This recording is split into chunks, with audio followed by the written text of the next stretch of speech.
Dalším nominovaným v kategorii kyberorganizace roku je společnost Corpus a já děkuji za pozvání do jejich sídla. Se mnou to totiž sedí jejich CEO Tomáš Přibyl. Děkuji a vítám vás. Dobrý den, rád bych všechny pozdravil. Možná na začátek pár slov o naší společnosti. Pevně věřím, že většina z vás společnost má nebo nějakým způsobem měla možnost, když některé služby od nás jakoby čerpat. My jsme technologickou a konzultační společností, která se specializuje pouze na kybernetickou bezpečnost. Nic jiného neděláme. Snažíme se pomáhat našim zákazníkům porozumět kybernetickým hrozbám, které by mohly ohrozit jejich biznis a adekvátním způsobem na ty hrozby reagovat. To, co vnímáme jako velkou přidanou hodnotu, že kombinujeme vysokou technologickou znalost, technologií, které pomáhají chránit kybernetický prostor, s tou procesní znalostí, takže ty naše řešení, která nabízíme, si troufám tvrdit, že pro zákazníky dávají velký smysl a adresují přesně ty hrozby způsobem, jaký je adekvátní. Jakým největším výzvám podle vás, nebo jaké největší výzvy vidíte, kterým čelí ty organizace v oblasti kybernetické bezpečnosti dneska? Tak jistě faktem je to, že ten apetit toho cyberrisku se dneska výrazně zvyšuje, takže když historicky někdo mohl říct, že ho kybernetické riziko a hrozby moc nezajímají, že přeci jeho biznes není tak atraktivní, aby to někoho mohlo zajímat, tak to už dnes jako rozhodně neplatí. Protože, jak jistě všichni víte, když nejste přímo cílem útoku, tak můžete být prostředníkem, přes kterého je ten útok veden. I tak vlastně můžete potom utrpět nějaké škody a ztráty.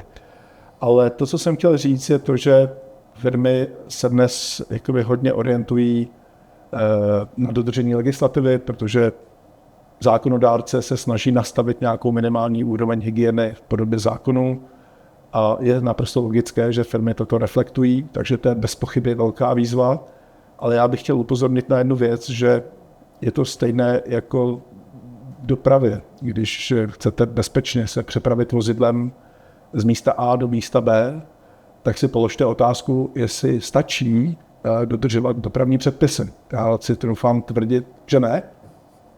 Že k tomu, abyste dojeli dobře, potřebujete trošku šestý smysl a předvídat nějaké okolnosti, které někdo jiný poruší a vás vystaví riziku bez ohledu na to, že ty předpisy dodržujete. Takže podobná situace platí i v tom kybernetickém riziku, čili to, co organizace bezesporu podceňují a to, kde by měli věnovat pozornost, je trošku posunout tu cybersecurity do firemní kultury a trošku změnit ten mindset tak, aby ty kybernetické rizika tou firmou více rezonovaly. Aby se lidé uvědomovali, že nestačí jenom dodržet zákon a být compliantní vůči předpisům, které zákonodárce stanoví, ale předvídat i další neočekávané události, které mohou ohrozit jejich biznes v oblasti toho kybernetického rizika.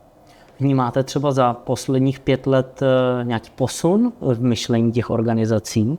Zlepšilo se to třeba vnímání kybernetické bezpečnosti? Určitě posun vnímám jednoznačně, ale furt si myslím, že to není v takové míře, jak by bylo jakoby odpovídající.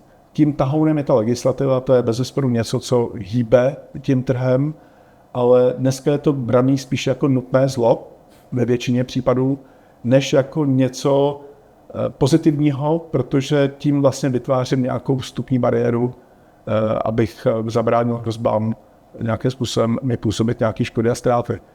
Protože ty projekty, které se realizují, jsou dělané hlavně s cílem mít tu dokumentaci, být připraven po té procesní stránce věci, ale když se pak podíváte, jakým způsobem ta firma reálně je odolná, když si nechá udělat nějaký test odolnosti, tak zjistíte, že prostě v těch hlavách těch lidí to vlastně není.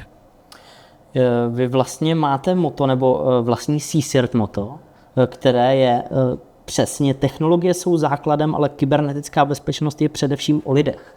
Je to to, co vy právě říkáte? Je to tak, protože člověk je v kybernetické bezpečnosti to hlavní a zásadní. Za prvé, kdyby nebyli lidi, tak nejsou útoky a nejsou hrozby.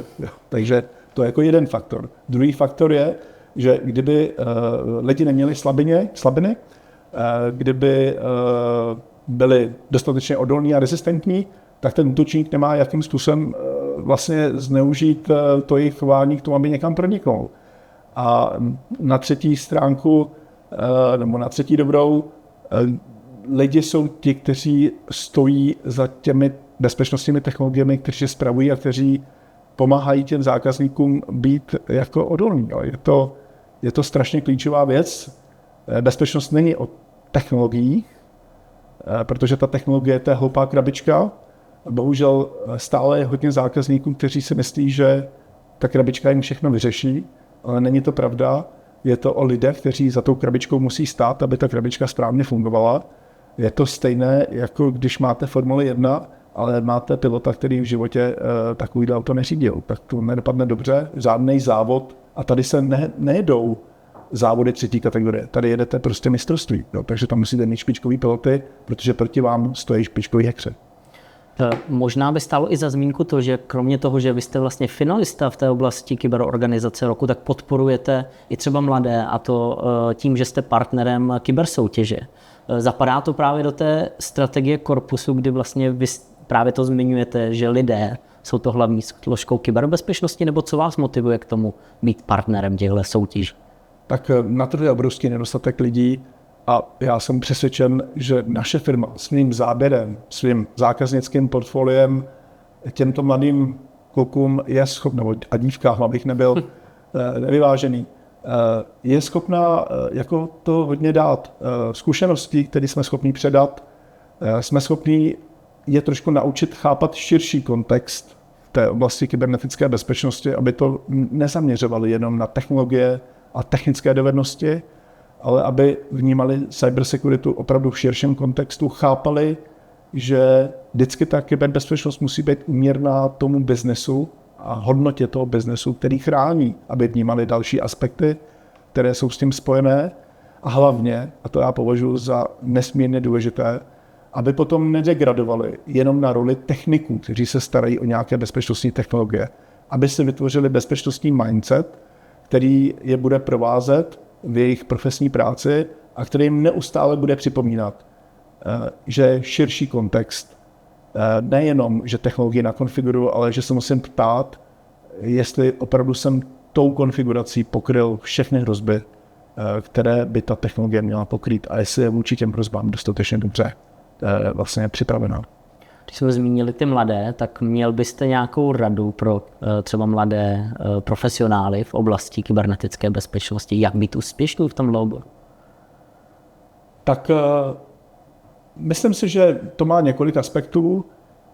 Jeden aspekt je velmi dobře rozumět nějakým síťovým technologiím a síťařině, protože síť je přenosové médium, přes které se hrozby šíří, takže pokud nerozumí síti, nikdy nebudou schopni správně pochopit celý kontext, který kybernetická bezpečnost vlastně přináší. Je to dneska vlastně transportní médium všeho. Takže to je jedna věc. Druhá věc, aby chápali, že je to komplexní problém. To znamená, rozuměli, jakým způsobem se hrozby projevují v infrastruktuře, jak se mohou projevovat. Cítili se do role toho útočníka a kladli si otázku, kdybych byl ten útočník, jak bych to udělal, protože proti tomu si položím otázku, kde všude ty projevy toho útoku mohu vidět. A já si myslím, že toto je důležité, protože to se tady moc neučí a myslím si, že to je dost zásadní, proto aby ti mladí byli schopní tuhle analytiku a tyhle dovednosti jako mít, protože bez toho se to velmi špatně jako realizuje. Úplně nakonec, pokud na nás někdo kouká a třeba měl by zájem o vaše služby, mohl byste takhle v krátkosti popsat, komu vlastně jaká organizace a v rámci čeho byste jí mohl pomoct? Je to ta legislativa, je to nějaké testování aplikací? Tak jestli se ptáte vlastně trošku na naši nabídku, jo, kterou jsme schopni dát našim klientům, tak na začátku jsme určitě schopni posoudit nějaký stav aktuálního zabezpečení vůči hrozbám, které jsou relevantní pro tu danou organizaci nebo pro ten obor, ve kterém ta organizace vlastně podniká. A z tohoto assessmentu nám vyplyne nějaký stav, nějaké doporučení, který by ta organizace měla realizovat. A pak jsme schopni poměrně sofistikovaně až do těch technických detailů navrhnout i procesních samozřejmě, jakým způsobem jít jakoby dál, čili vytvořit nějakou roadmapu. V tomto směru jsme poměrně jakoby specializovaný ve všech možných domenách, čili tu cestu jsme schopni vydláždit jak v cloudu a řešit sekuritu v cloudovém prostředí, jsme schopni vydláždit v aplikacích a bavit se o tom, co udělat s aplikacemi, aby jejich vývoj i provoz byl bezpečným. To si myslím, že je jedna z domén, která bude čím dál tím víc zajímavější a vnímáme to na trhu, že ta popularita toho stoupá. Další věc, specializujeme se na takzvaná SCADA prostředí, což jsou specifické systémy, pomocí kterých se řídí výroba. A to je bezesporu oblast, kde jsme schopni také pomoct, nastavit bezpečnostní metriky tak, aby se organizace zabezpečila i v této oblasti. Ve finále jsme schopni tu infrastrukturu dohledovat, to znamená, jsme schopni pomoct zákazníkovi identifikovat, že došlo k narušení integrity jednoho z těch prostředí, který jsem tady jmenoval, a de facto pomoct mu mitigovat hrozby, nebo ty dopady, které by to narušení té integrity mohlo znamenat. Já vám moc děkuji za rozhovor a přeju hodně štěstí ve finále. Děkuji vám, díky.